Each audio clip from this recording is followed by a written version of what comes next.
Welcome, everybody. This is Denny with Wise is True, and today I've got a very special guest, Reed Summers, who's the son of Marshall Vian Summers, who for 30 years has been in contact with the creator of all that is, and also a race of allies for humanity who have made their presence known to Marshall, but otherwise unknown to the rest of the world. And Reed is coming forth as the face for the two portals of information coming from this material, alliesofhumanity.org and newmessage.org. And so, Reed, thank you so much for joining me. I've been looking forward to this interview ever since I asked. So I really appreciate you doing this. It's a big deal. Yeah, happy to be here. All right. Yeah. So I invite people to go look at those websites, get an introduction to it. But what I'd like to do with Reed here today is let him talk about his personal story and coming out, so to speak, as the spokesperson for this material now. Sure. Well, I'll start by giving your viewers a little bit of orientation to who Marshall Vian Summers is, who is the source of this information. Over 30 years ago, my father was a teacher for the blind in the California Bay Area, and he, through his work, began to cultivate this mysterious path of following an inner voice in his work with others with major disabilities. And this grew and grew for him, this voice experience, telling him how to work with people who had very specific, and unique needs. And it grew into an inner guidance training, and it grew beyond that into a revelation. And Marshall was taking retreat in the deserts of the American Southwest, feeling that he had to pull away from all his commitments in both career and his physical location and relationships, and take retreat and find out what this voice was and what it really had to say to him. And it was there that this voice came upon him and commanded him to record a series of messages for the world that relate to the great environmental change underway on the planet Earth right now, and our destined contact with intelligent life from beyond the world, and what this would mean and what this would change for humanity. So that really was the moment of inception for a multi-decade journey that he would take, and later with my mother, and then later with myself, receiving thousands of pages of direct transmission from an angelic source regarding the planetary threshold upon which we stand at this time now, and the preparation for our emergence into a universe of intelligent life. So that's the context that I was born into, as a baby back in 1984. And I grew up seeing my father enveloped in this process, both of revelation and this process of bringing forth a critical message for the world, a message that the world didn't want to hear, perhaps way before its time. And seeing both that tremendous gift and remarkable mystery that surrounded him, and also the great effort to reach humanity so that people of conscience everywhere could be reached and awoken, and could then come in contact with their own source of inner guidance and follow that to the fruition and the fulfillment of their own contribution to serve the world. So that was the context that I grew up in, and trying to be a normal kid and have a normal life within extraordinary circumstances. And yet I think the demonstration of my parents, their commitment to this mission, really, because it is a mission to reach the world, their devotion to each other, the remarkable relationships that came into being around them through this purposeful work, made a huge impact on me. And it accelerated my life. It really supercharged my life. Are you an only child? Yes. Okay. Yeah. Okay. I have no siblings, yeah. And, I left home at the age of 18 and went to live abroad in the Middle East right after 9/11, a year after 9/11.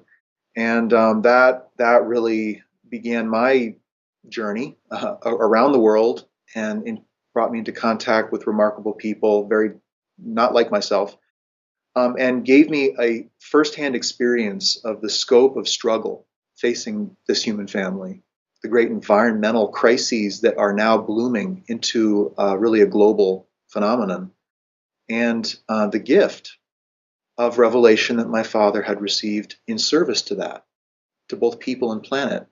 And so here I was out there in the Middle East teaching English, going to college, traveling all over, as a solo 19-year-old young man, tall, blonde, buzz-cut American, walking the streets of Aleppo and Damascus and Istanbul and Cairo. And I think that's really where the reality of the world and the people of this world and the new message from God that my father had received came together and became a coherent picture that I knew had to do with me. And so it was soon after that that I knew I had to come home and help Marshall Vian Summers bring this message to the world. I mean, if this is a new message from God, a divine communication for every person, be they of any religion or no religion, it's not judgmental, it's not critical, it is an activation and an encouragement and an empowerment for each person to find the living presence of knowledge within them. That's what it is. Seeing that and seeing the need in the world brought me, lit up my circuitry, frankly. And I knew that I needed to come back and help Marshall bring this to world awareness. And that's precisely why I'm with you today, because it is my part to play. It's my part to help bring this multi-thousand page communication, calling, preparation, pathway of steps to people who, for their whole life, have known that there was something about them that was different, that there's something about this time in the world that was unique and special and would be highly important to the greater evolutionary track of the human race. And that they're here now. They're in the world now. And there's very little in the world that confirms this time and what they know about this time and what they know about themselves. And so I feel it's my part to play to help speak to those people and tell them, the story of Marshall, the story that I've lived, and bring to them this message, pure and simple. So what's been the biggest challenge for you since you come back and decided to start doing these interviews? Yeah, well, I think, we've reached a lot of people and yet too few have responded. I think that would be one of the biggest challenges is the intention to receive this message or to even just receive, what it says and what it advocates for, and to take the steps of preparation. Too few have responded with an intention to do those things. And perhaps we just need to speak to more people, which is actually my sense, because there are millions of people who this day, tonight, this morning, wherever they are in the world, they know there is something they need to find. There are people they need to find, perhaps a place they need to get to, and there is a purpose for them that relates to the context of the world and even what exists beyond the world. Millions of these people, and they need to be reached and given something that they can either, respond to or pass on.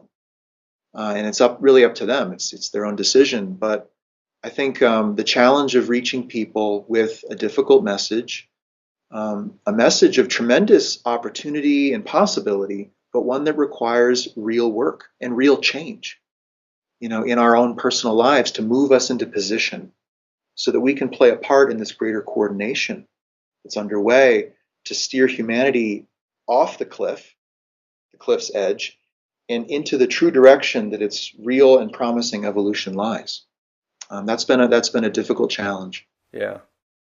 So, what was the issue surrounding you coming forth to do the interviews instead of your dad? Well, Marshall, is really involved in some historic projects. First and foremost is bringing forward the entirety of the new message from God, which exists in over 50 books, and compiling it into a series of volumes and releasing it to the world in a short period of time. So he's immersed in that project. He does do interviews from time to time, but the multitude of opportunities to speak to people, he just isn't in a position to accept every offer that comes his way. Yeah. But if there is a group of people, an audience, individuals who are truly open to hearing the difficult but honest truth about the state of our world and what it will take for us, people of conscience, forerunners of our race, to respond to that, I think Marshall would welcome that opportunity. Right. But he's done many interviews, he's spoken at many events, and he's been met with a fair amount of hostility and disregard. Yeah. So that's the last thing he needs at this stage. Yeah.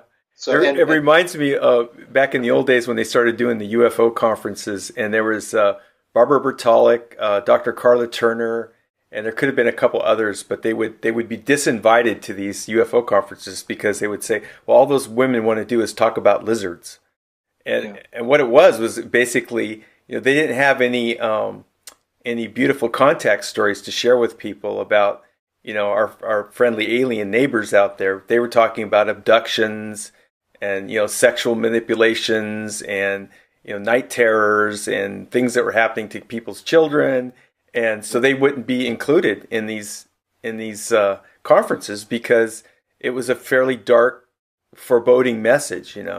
Yeah. And well, so Marshall has brought forward 4 questions. This is what his message is about contact.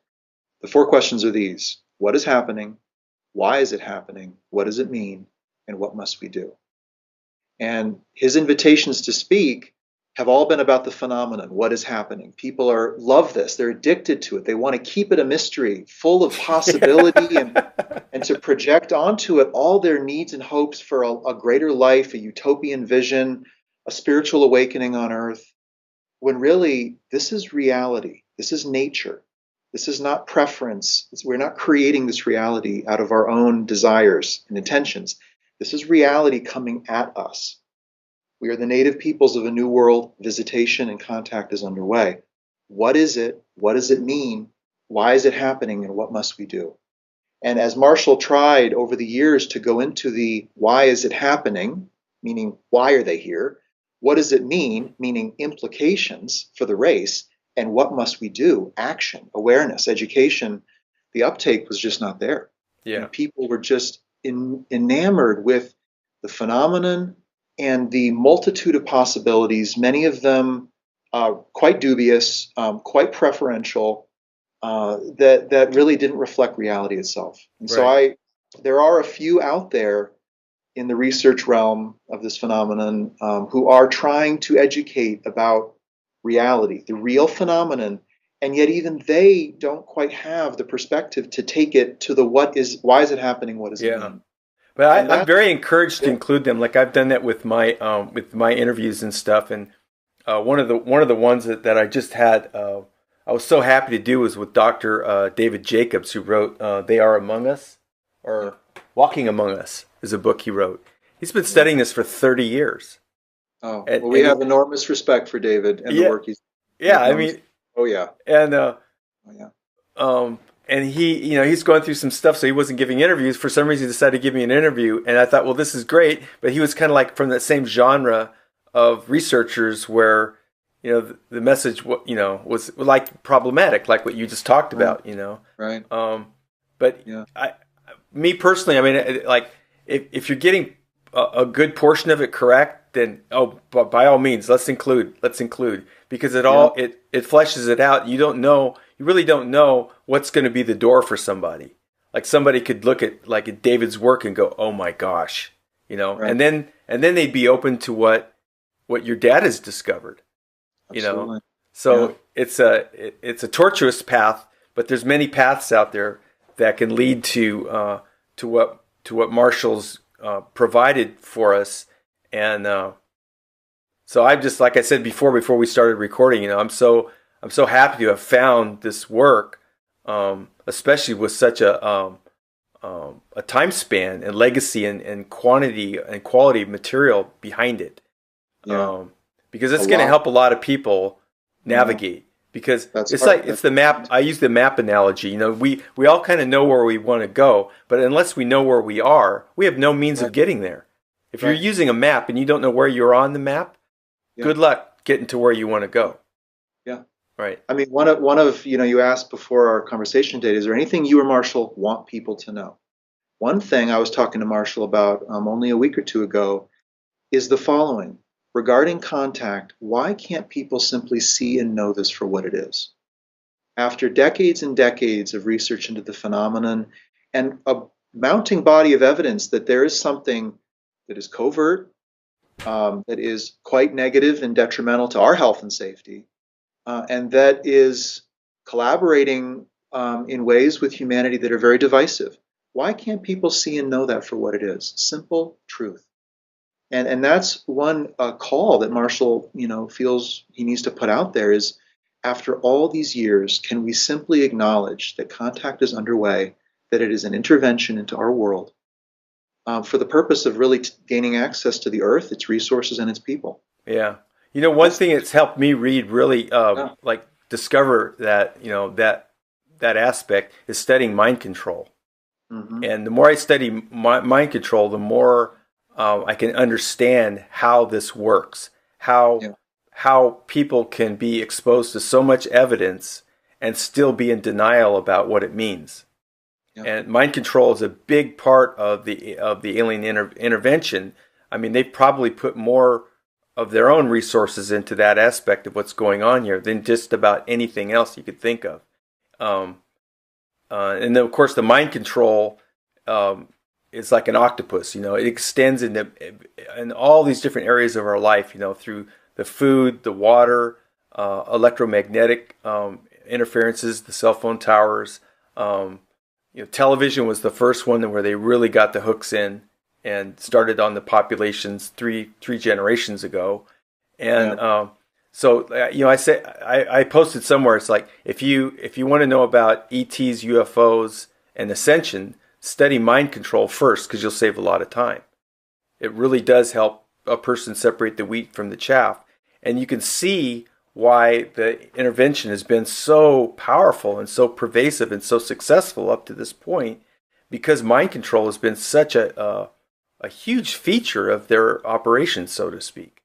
Well, They know I how to think, manipulate humans. yeah. Well, this is a very important point, and there's a large amount of text in the new message dedicated to the reality of what it calls the mental environment, Right. which is really the parallel reality next to the physical, but one in which we have gained almost no skill and ability, no objectivity. And one of the gifts of the new message is to prepare us to live, as we already are, but to live successfully within a mental environment where now there are other forms of intelligent life present in our mental environment. And that of its own can produce an influence and a disturbance, let alone if they have their own agenda or intentions to use the mental environment. And this is a small kind of brick in the wall, a small component of this huge picture that the new message has provided about life beyond our world. The reality of trade and travel, the reality of how civilizations rise and fall, the local environment of space into which we're emerging, which is a highly populated one, and the value of this planet that we live on. The perspective to understand our place in this cosmos, but also the ground underneath our feet. We are very akin to the natives of Colombia, standing on top of land with vast oil reserves, which didn't matter much to them, but mattered to others, or would come to matter to others. And what a gift for those natives to be able to step back from the local context that they're absorbed into and see their part in the earth and the other forces at work on that earth, and the destiny that they would encounter should they not unite themselves and protect what they have and become educated and aware about the greater panorama of life beyond them. This is precisely what's facing us as a world. We are a world of divided tribes and nations. We don't have a lot of strength in the mental environment, and we are coming into contact with an advanced frontier of life that is interested in what we have, the biological abundance of this planet, even the spiritual capabilities and power of the human family, which are not nothing in a universe of barren worlds where freedom is rare. So this reality of mind control is a part of the picture. And yet, to understand the part it plays, I think it's critical to step back and look at the reality of life in the universe and come to understand our position, in that universe of life. Mm-hmm. When you talk about solutions, where do you go? What do you talk Yeah. about? Well, the solution is the major message that Marshall has. Frankly, others are uncovering the phenomenon, which I think is sufficient to help us know what is happening. Finally, can we know that there is an intervention underway? Right. Can we understand that our world is emerging now into a larger panorama a playing field that we know nothing about, that we are divided and are undermining our self-sufficiency in the world, doing things that are undermining our future as a race. Can we understand that? And then can we say, oh my God, this has everything to do with why I'm here and the contribution I want to make. What must I do in light of these two major realities? And so the solution that Marshall brings forward is what the new message calls the way of knowledge. And more specifically is presented in the book Steps to Knowledge, which is a book of daily practices to bring the thinking mind into alignment and contact with the deeper mind within us. Now, this is, you could say, our true self or our spiritual reality or the self we were before and beyond this life, the soul that is journeying through many lives. However you want to describe it, this is the deeper aspect of self that we all carry. This aspect of self cannot be manipulated by a worldly power. It is not susceptible to the mental environment. It is not susceptible to the human tendencies towards ambition and conflict and all of these things that are a part of our human side. And we need this knowledge to guide us and protect us and show us where to go, who to know, and what to do. And Marshall, if anything for folks, is a demonstration of a life lived close to that beating heart of knowledge within us. That voice guided him into the desert. That voice spoke to him in the desert. That voice brought him into contact with my mother, Patricia, and created a marriage of tremendous power and, something that has been a wellspring for thousands of people, given so much to people who have become students of the new message.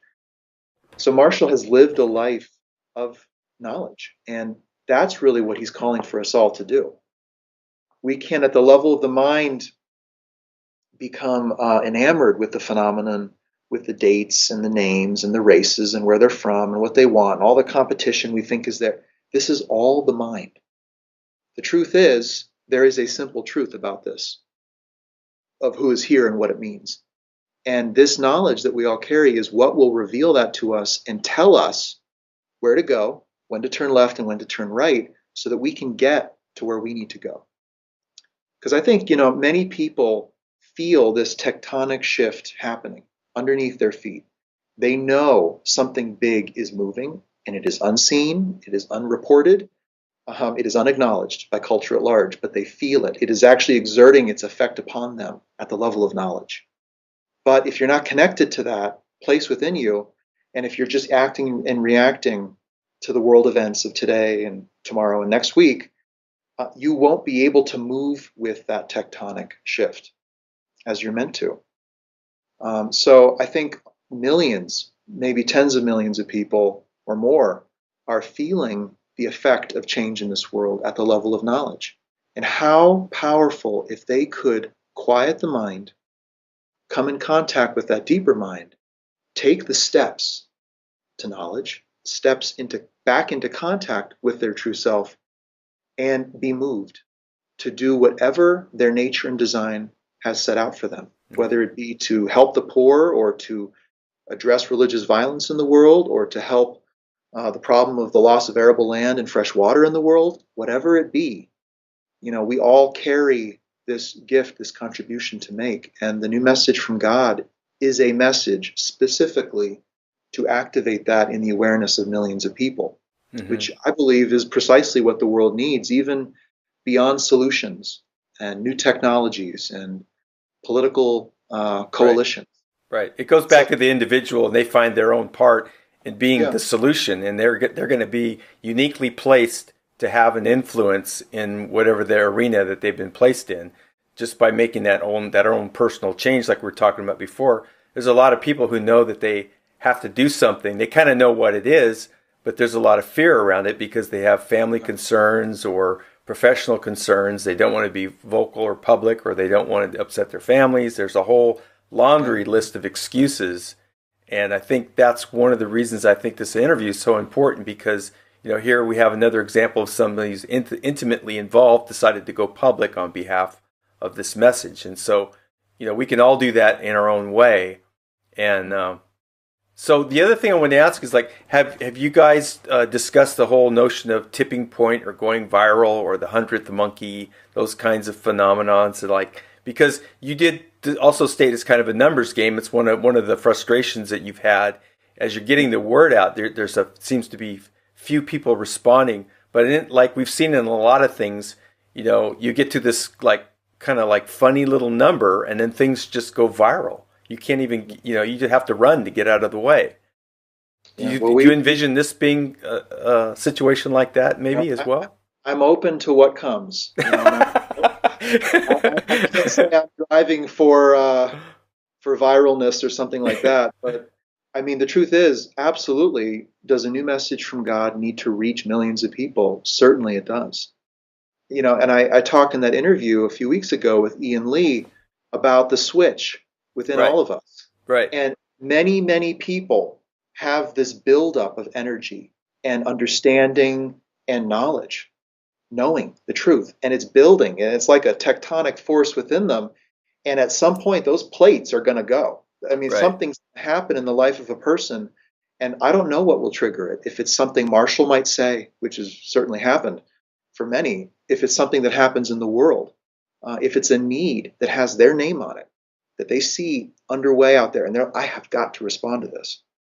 This is now the knowledge switch within people, and I think there are millions of people who have a lot of tension built up on that switch, and I can't tell you why it's not going to the right, why it's not clicking over, but it sure needs to, and yet when it does, there has to be some sort of way to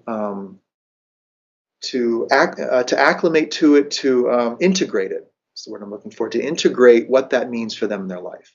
Right. We're not just all meant to go out and just spring out of our chairs and become activists and start shouting on the streets.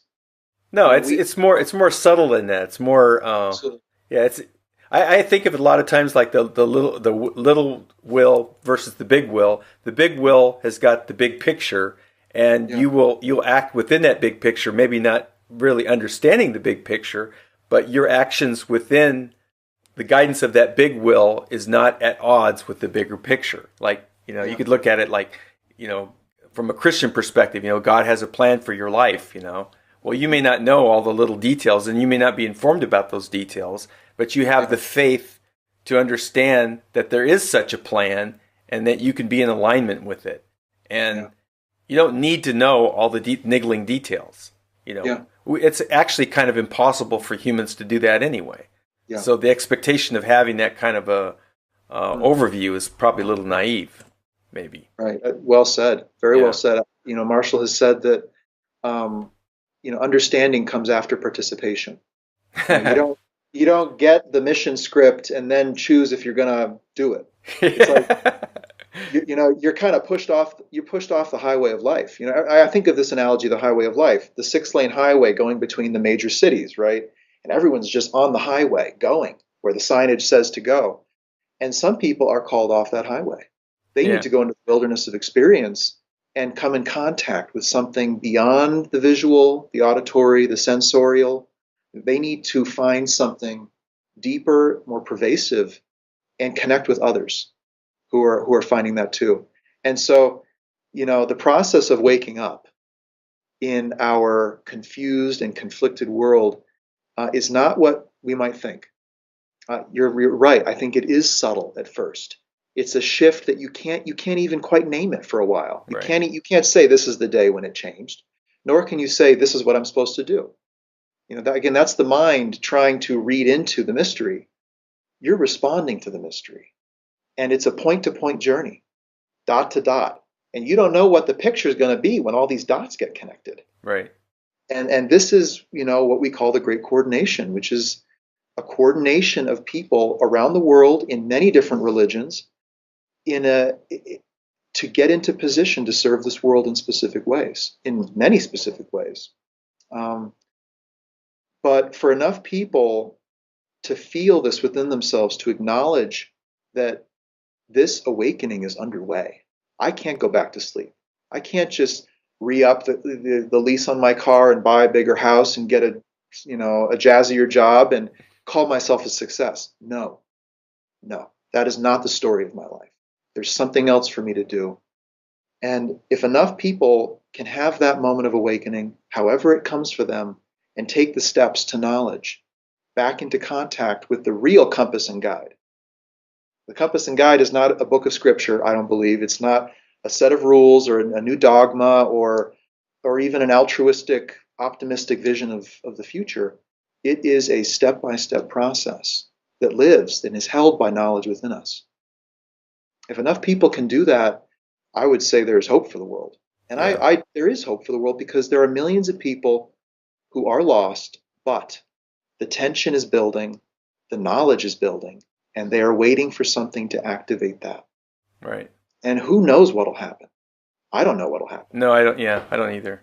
You know, but what's amazing here, in the new message is that there's a community of many hundreds of people now who are gathering every day. We have this remarkable new worldwide community site that we've just launched with chat, and forum, and teachings, and a school, and all of this. And they're coming in contact with each other in 70 plus countries. They're translating Steps to Knowledge and the new message into 22 languages. So that's done through volunteers? The translation work is Correct, all through volunteers? Yep. We have tremendous community of volunteers, of students who are sharing the new message with others in ways that feel right. That's a big deal. That's a big deal. It is gaining momentum and presence in the world. And more people are finding this teaching every day and are beginning the Steps to Knowledge, and it is doing amazing things for their lives. Yeah. It's giving them a great relief from the burden of knowing but not knowing. Right. Meaning, know something but you can't put your finger on it. Right. Can't move with it. You're in the wrong place and you know it, but you don't know where the right place is. It's giving people movement, fresh air behind their back. Right. Well, they can fall into that groove, and then all this other ancillary stuff in their life starts coming into alignment in support of that. And then you start to realize, like, oh, this just happened to me. I'm doing this full time. I quit my job. I don't have an income. I don't have health insurance. I don't have any of those supports from, the world anymore because this is my mission. And I'm going, well, how the hell am I going to do this? And these little things happen that enable me to continue. I'm not getting rich, my health isn't getting dramatically better or anything like that, but all the things that I absolutely need to keep doing this are falling into place. And I have all these little examples, and they are the little subtle things. It's not big dramatic stuff, but it's the stuff that enables me to keep doing the work. And I think a lot of people that are probably coming into your organization, they're finding that too. They're like, oh, okay, this is what I came here to do. Now that I'm doing it, all these other things are falling in line for me to enable me to do that. And you're scratching your head. Well, how's this happening? Right, right. Well, welcome home. Yeah. Well, it's going to be a real journey. It may not be what we think it will look like. Right. There will be 2 steps forward, 1 step back, both personally and as a world, for certain. So it's important to be cautious. We're dealing with a new frontier of human experience. We're dealing really with the beginning of the next chapter. Yeah. Well, and telling the truth has never been safe in this world. Yeah. It's not. So if you're expecting safety around all this, that's a little bit naive. Yeah. And one thing that I say, people get tired of me hearing me say it, but no one gets out alive and no one dies. So those things are like both true and diametrically opposed to each other. It's the ultimate cognitive dissonance place, but it also gives you a hell of a lot of freedom, because if you're here, you might as well get to work, because the outcome's the same either way. You're going to go. Do you want to go having done your job, or do you want to go being a watcher? Yeah. So to me, that's very empowering. I say that to myself a lot. It's like the Yaqui way of knowledge or whatever. Death sitting on your shoulder. It's not going anywhere. It's waiting for you. You're going to be there. So get on with it. Let's get to work. Yeah. The one thing I wanted to ask you though is about the pacification program. Because I think that's where a lot of light workers and people that do have conscience, that's where they get waylaid into this pacification program, for lack of a better term. This is a program to pacify and numb the sensitivities and really the capability of people to see the truth and respond to it, encouraging acquiescence, encouraging spiritual beliefs, of acceptance and tolerance in all ways, in all cases, really disabling people's natural caution so that these forces can be in the world and even have the support of these people who are associating the visitors with a spiritual presence or a saving grace or something like this. Right. And also, the pacification program is aimed at not only disrupting the airwaves of human thought and producing a kind of disturbing static in the mental environment, but also encouraging the kind of thinking that is aligned to their presence in the world, encouraging us to think certain things in certain ways that embrace their presence in the world, actually call for them to be in the world. For example, there's a strong influence to lose faith in human leadership, to believe that human beings are inept, are corrupt, are incapable of leading, and that this earth should belong as much to an extraterrestrial force as to us, that we haven't even earned our right to be here. I mean, talk about a fatalistic and highly detrimental form of thinking that basically gives away the keys in people's minds. Yeah. And basically gives up hope in the power of humanity to cooperate and collaborate and compromise and be compassionate, which, by the way, is happening in the world. There are millions of people working on important issues, devoting their lives to serving this planet. Right. So to just say that we can't make it without extraterrestrial assistance is really to give up on those people. Yeah. It's really to sell out your participation in the human race. Right. And that is a form of thought that's being encouraged in the pacification program. Yeah. And it comes in through many angles, through religion, I need to be saved, the whole anthropogenic climate change narrative, which is very disempowering. And actually a lot of that's not even true. A lot of the climate change stuff that we've seen right now is a direct result of alien action and not human failures in human stewardship. And that's some of the information that we've come up with through the channeling series I've been doing with Carl Mollison, which is another disempowering narrative that's repeated and repeated. You're poor stewards of the planet. You're destroying the planet. It's human activity that's causing climate change, et cetera, et cetera, et cetera. And actually, there's huge portions of that aren't even true, but it's part of the manipulation, part of the pacification program to get people to feel that they're not capable of actually being good stewards. Because look at what humans are already doing to the earth. That's not to negate the fact that there is such a thing as pollution, but some of these weather extremes we've done some inquiries on this and found out that they're alien generated phenomenons, especially with some of these hurricane activities or the recent fires in my area where I live. That was not a human endeavor. That was an alien endeavor. Yeah. So that's a hard pill for people to swallow, but that's part of the alien agenda. That's part of what's going on here. Okay. Well, I will beg to differ on that one point. The new message in the Allies most definitely say that climate engineering and climate change are not part of the alien agenda and phenomenon. They are part of human activity that is being encouraged by the intervention. Actually, to say that climate change is being driven by an ET agenda is, I find, quite disempowering because, well, so much for using CFL bulbs and preserving gasoline. It doesn't matter.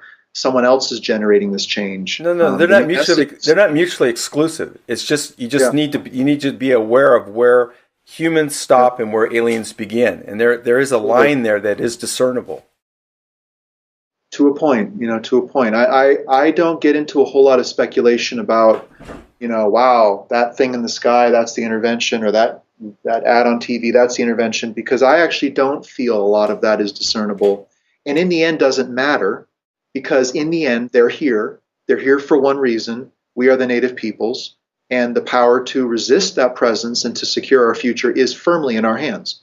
And so this is, again, I think there is a tendency to get into the phenomenon, to read into world events, to talk about world leaders. In the end, what are you going to do? Are you going to make contact with the spiritual presence within you, which is basically connected to the flow of life on this planet, to its evolutionary track? Yeah. Are you going to connect with that? Or are you going to stay up here wafting on the winds of the world, getting shoved left and right? Right. Are you going to help raise awareness that there is an intervention? and that we need only speak out for it to stop. And that's something we can talk about, which is really what is the action plan regarding the intervention. Yeah, and who are you speaking to? Right. And so for me, there's so many associations that could be made between powerful groups and the intervention and religions, name calling, all of this stuff. And really, unfortunately, some of that tendency towards conspiracy theory and association making definitely supports the intervention as well. Because what it does is it takes people of conscience who are out there in the world with real jobs and real involvement, and it sidelines them, and it makes them look and sound crazy. And they get into this kind of self-fulfilling process of associating with a conspiracy and then wanting to connect it with another thing and another thing and another. And you begin to build a web of connections, whether true or not or half true. They do not help you reach other people. They do not help you raise awareness about the intervention. And to me, this is one of the most concerning things, is who is speaking out against the intervention? Who? And how? Other than Marshall Vian Summers and David Jacobs and a couple other people, who is calling this for what it is and providing a clear picture that literally hundreds of millions of human beings from every religion who don't really have a whole lot of background in this can sit back, look at this and say, I think it's possible. Visitation is occurring.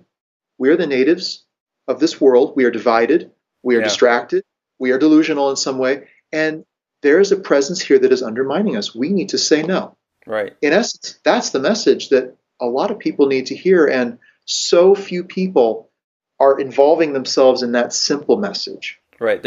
But they are out there. There's very few. That's been my discovery. That was one of my joys in finding, your guys' work, was that it was in alignment in the stuff that we'd been learning since April, through the channeling series I'm doing with Carl Mollison. Some of the details aren't going to match up, but it doesn't matter. Yeah. The overall message is in alignment. The overall message about the solution is in alignment. And yes, you can get lost in the details and become part of the argumentative faction of discovery of trying to describe the map, so to speak. Yeah. But but there's no like minds can disagree on some points, and that's okay. That's not the end of that's not the end, that's not the be all end all. So so the important thing is that the salient truths are recognized, and the salient factors for the solution can be supported, across different platforms. So absolutely. There's another messenger out there that probably is worth noting, and that's Barbara Messiniak with the series of books that she wrote back in the 90s. And some of the channeling material that she's come out, she's been accused of being quite harsh, and maybe there's speculation about her departing from the original sources of her information and stuff. But actually, if you go back, if you listen to some of the material that she's coming forth with right now, it's in alignment with what Marshall's talking about, with what the channel material from Creator, the series that we're doing with Carl Mollison, and I suspect that we're going to find some more. They're coming on board now, just like you were saying. There's millions of people out there that are of conscience, and some of them are getting connected connected in alignment with the information that's coming forth from these various sources. Well, reality is, no one owns reality. No, reality is independent of us. We either choose to align with it, or we choose to be in disalignment with it. Right. And so we are all seeing different snapshots of this reality, this picture. Right. We have the human filter to deal with. Totally. Yeah. I mean, we're and as the nations and religions and cultures of the world come into contact with the reality of contact and realize this is happening and it is not for our benefit, there will be many competing perspectives and positions on that. But in the end, and I can see that coming, and yet for me, the most important thing is, what is the essence of what is happening and what we must do. Right. One thing I wanted to ask you, because you spent some time in the Middle East, and the pacification program is going to operate very differently in the West than it does in the Middle East. And did you have an opportunity to look at the culture, religion, and people's front burner issues and stuff, and how that pacification program works in those cultures? Is that Because it's got to be different, right? I mean, there's a revelation that Marshall has received called Terrorism and the Intervention. And this has not been released yet, but will be sometime soon. And it presents a very clear and concerning picture about one aspect of the pacification program, which is basically radicalizing disenfranchised and abused peoples who have a history of being abused by Western powers. Because in the world today, Western powers are the nations with the most strength, the most economic clout. They are the ones who influence the world the most. And they are, and have been, the ones to resist the intervention heretofore. And that may be a shocker for people to know that the United States, not completely, because it's not just one body, it's multiple bodies, factions, and departments and so forth, but on the whole has resisted the intervention heretofore. And as a result, the intervention has radicalized certain people in certain parts of the world that the United States has done wrong to in its past episodes of colonialism and so forth, to try to pull this country and other Western countries into intractable conflicts in less developed parts of the world, to invest billions of dollars, lives, and basically to it's basically a process of divide and conquer in essence, but it's basically to embroil the most powerful human governments in conflicts that weaken them and diffuse them, and also discourage their own populations from trusting in their leadership. American trust in leadership could be said to be at the lowest low of it ever has been. Right. And thus we are seeing what we are seeing in this country. And unfortunately, through the wars in several countries, at least I can think of, that discouragement in human authority has been accentuated. Debt has grown. And the ability of the Western countries to collaborate and unite around the truth about contact is probably weaker now than it has been.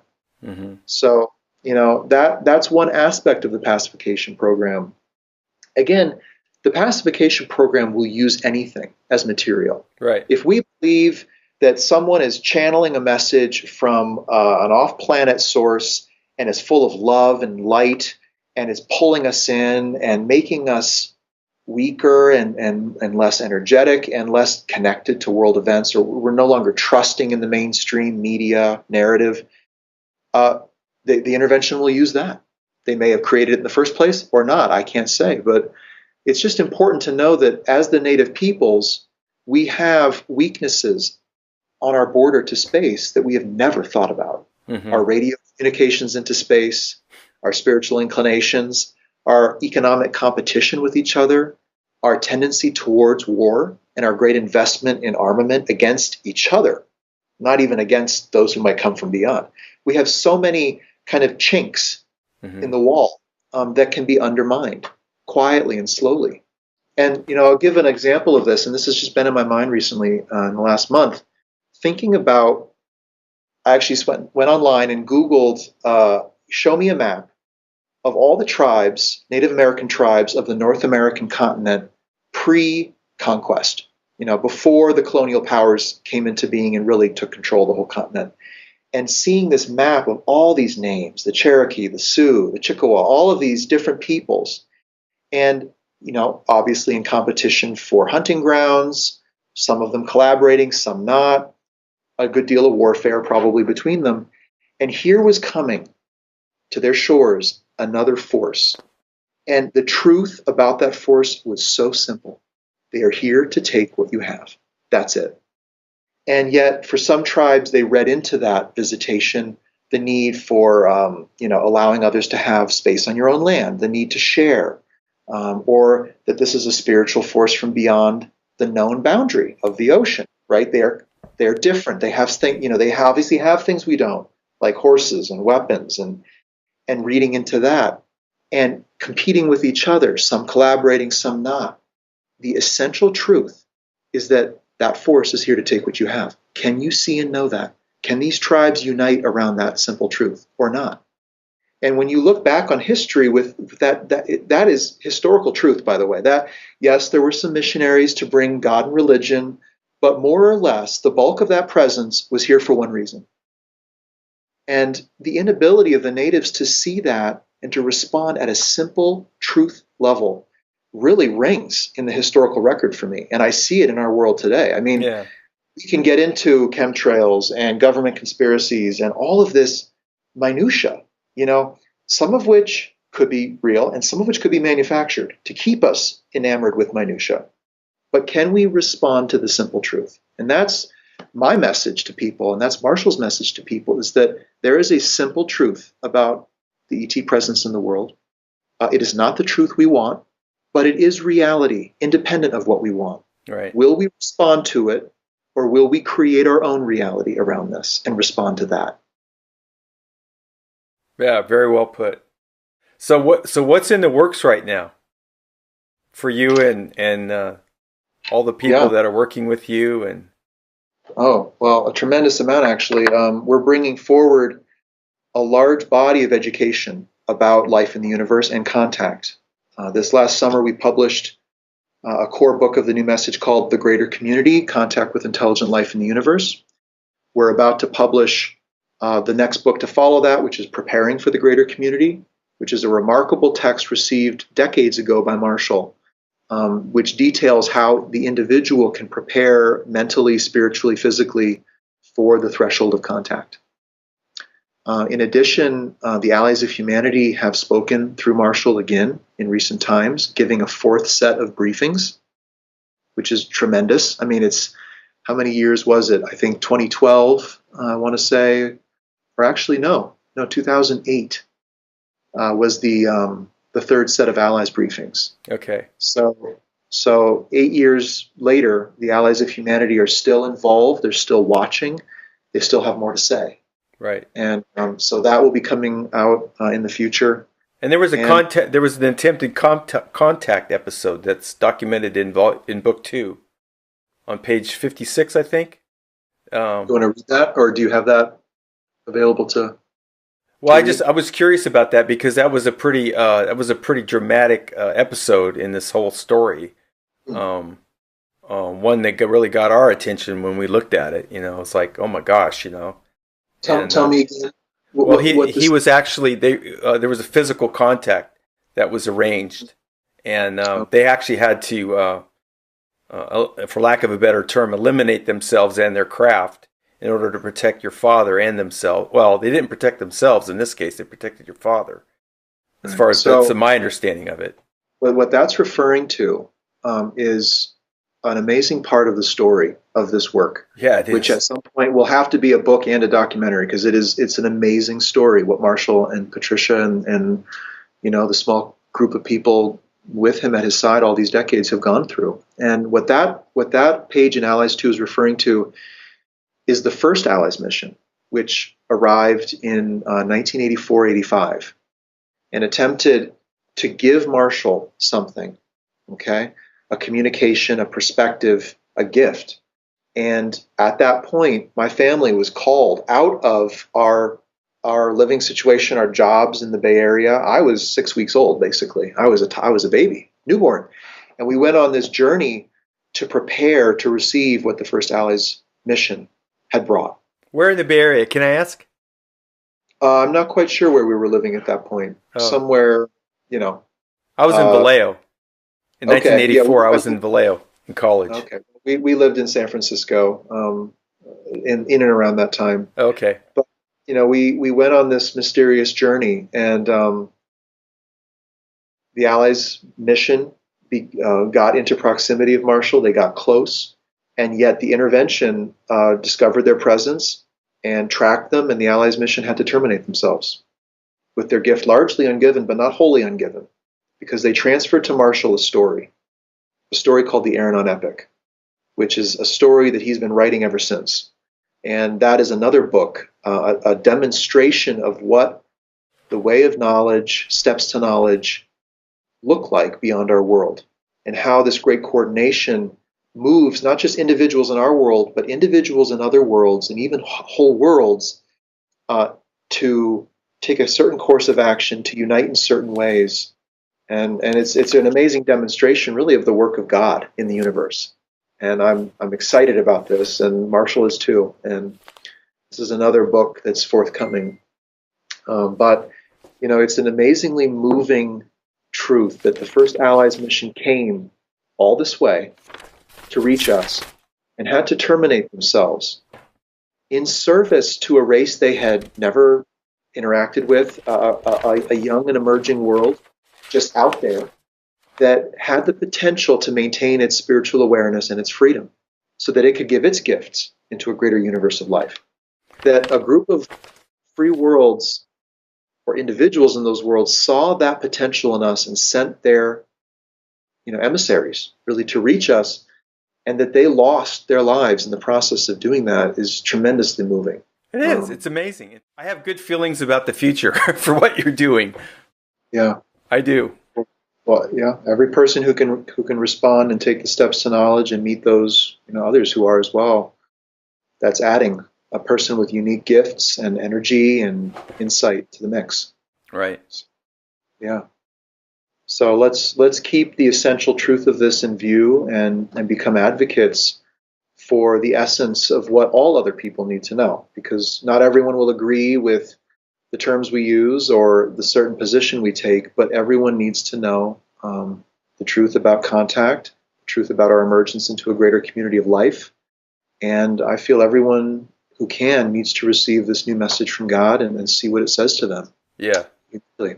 Yeah. Sometimes it just takes, it's like planting a seed, you put the information out there, and the initial reaction may be one of, they're repulsed by it. But it sits there and it germinates, and what some people say is that this is very fearful. This is very fearful, and I don't want fear in my life. And I think it's really important to know what makes you have a fearful response is not necessarily fear-driven. Because if you do that, you will seek selectively only the beautiful things of life that encourage a warm feeling, and you will deny everything that doesn't. This is reality. Reality can be scary, especially if you're unprepared for it. Mm-hmm. So it is not a bright picture immediately regarding the intervention, but there is a tremendous possibility for our race. We have a spiritual gift to offer even beyond our race. This is part of the big picture about where we're going as a world. But the next 100 years or so, we're going to have a tremendous journey down the valley wall to the river. We're going to have to cross that river, and we're going to have to climb the other side to get to the next plateau for this race. And so I do want people kind of geared up and sober. Yeah. We can't be inebriated with our own desires and fantasies as we move into this. We have to be clear, sober people, deal with reality, participate in reality, and make our contribution for the future of this race. One of the ways I looked at it, and it's like Denny, how can you be so cheerful about all this? And I go, well, if you have a problem, and it's a really serious problem, but you can't figure out what the hell it is, look at the relief that you have once you figure out what the problem is. Because now that you know what the problem is, you can start really be intelligently figuring out what the solution is, and that's what humans have been doing for thousands of years. So we're, like you say, we're perfectly capable of figuring this out and doing something about it, but we have to know where we are first. We have to reveal it, and then we can forgive it, or however you want to, apply the solution. But if you're still muddling around like, oh gosh, something's wrong, but I don't know what it is. Well, Marshall's telling us, by virtue of his contacts, what the problem is. Yeah. So, and that's like 50% of the solution right there. And I know Marshall invites all those who know about the reality of contact to consider if it's finally time to acknowledge that we know, in essence, what is happening. Enough to know what to do. Yeah. Can we put to rest the phenomenon to a certain degree and not generate even more and more static noise so that we can't even discern the signal? The signal is so clear, so true. It was true for the Native Americans of this continent 200 years ago. It's true for us as the natives of this world right now. Right. That there's an intervention in our world, and we must respond to it as the native peoples. And I call for more advocates of that basic truth. And the more we get into names and dates and details, the more we will start to disagree with each other. Yeah. And your information, my information, and so forth. And I can't stress enough, this is a clear picture. And for all those who know about this phenomenon, it is time to go beyond the phenomenon. It is time to see it for what it is and respond for what it is. Yeah. Yeah. Yeah, and I guess for those who really need the details and stuff like that, well, you've got thousands of pages of material on the two websites you mentioned. Yeah. So I mean that's a good place to satisfy your urge for more detail. Oh. And anything else in alignment, like we've noted here, like I say, I think the channeling series I've done with Carl is very, very helpful. It kind of fleshes out some other aspects or another way of looking at the same basic message. And it's like you go ahead and take the what does the COP use? Means, motive, and opportunity, right? That's what, if you're investigating a crime or something like that, those are the tools that you take with you, and go ahead and use those tools in your rabbit hole and flesh out the map however it suits you, until you get to the place where you can go, okay, this is what it is. Yeah. It's going to be different for everyone. Right. Yeah. Yeah, but the essential truth about it is not different because, again, this is objective. We are trying to be objective, and objectivity should lead us to some of the same conclusions. Yes. And I think what really is tremendously helpful in this, for folks who feel overwhelmed or dismayed or discouraged or even depressed, and I've called it astro depression, which is that the universe is not what you wanted it to be. It's nature. Sorry. It's not a spiritual universe of fairies and enlightened beings and scientists whizzing around, giving gifts to one another. It's an expression of nature, just like the world we live in. What's really helpful for that is to see the bigger picture of what Marshall calls the greater community. We live in a greater community of worlds. Our world was always destined to emerge out of its isolation into some degree of contact with this greater community. We must prepare for that. The preparation has been given, and there's a community of people around the world who are undergoing that preparation and are beginning to generate the kind of forethought and insight and vision that this race needs to enter this new environment of life. Yeah. Well, I am so glad that I found you guys. I think I speak for a lot of other people out there who have been snooping around looking for something that rings true and makes sense and doesn't leave any dangling unexplained aspects, which is a problem with a lot of of this. Once you arrive at some kind of narrative and you go, well, what about this? And there's not really an explanation for it there. Right. So I don't find that to be the case here. Yeah, these are you and I and others are big picture people, and we don't just need tantalizing details about a phenomenon. We need the whole picture, because if we're going to respond with our lives and actually move in life in response to this, we need the whole thing. We don't just need bits and pieces and we're going to piece it all together. Yeah. And the new message from God is basically a confirmation of that need, that we don't have what we need to respond to this situation. We needed something from beyond the world. Right. And it's come in tremendous form, talking about nearly every aspect of our lives, from the mundane to the mystical. And it's a new reality, really. I mean, it's the new message from God is bringing a whole new reality of awareness and understanding that will help us begin to prepare. It's really the new reality of the future being given now. It's an it's a preparatory path for the reality to come. Right. It's like going to school before you go get the job. Right. Yeah. Yeah. Exactly. And so this race needs enough people to undergo that preparation for that new reality ahead of time. Yes. Otherwise, we are not going to make this transition into the greater community. Yeah. Well, I want to commend you for going public like you have on the behalf of your father's work. And I want to commend your father for his extraordinary patience, because it's like you get this information and you think the world's going to run to your doorstep and go, oh my gosh, thank you. And when that doesn't happen, it can be a little discouraging. 30 years is a long time. And so your father's a very patient and evidently a very spiritual man and deserves some credit for what he's gone through. He does. I agree. And I having been his son and seen more or less the whole journey, it's blown me away. The compassion of this man, the groundedness, the realism, the dedication to this world into bringing forth this understanding that was ahead of its time, basically, but will become acknowledged by the whole world eventually. Eventually, yes. I encourage your viewers to go, put Marshall Vian Summers into the search bar at YouTube and just watch what he has to give. Yeah. And hear this and receive it from him himself. And see what that awakens for you. Because he's really calling for you to return to who you really are and to reclaim the strength and the gifts and the natural talents that really you brought into the world. Right. Which is the solution to the problem that we're talking about. If there's a big dark problem here that's being presented, there is a big, bright, and powerful solution also being offered. So this isn't a dead end. This isn't a blind alley. Yeah. It's not a closed off canyon. No, a box canyon, exactly. Right. I mean, if you can see the picture for what it is, then you can acknowledge the solution.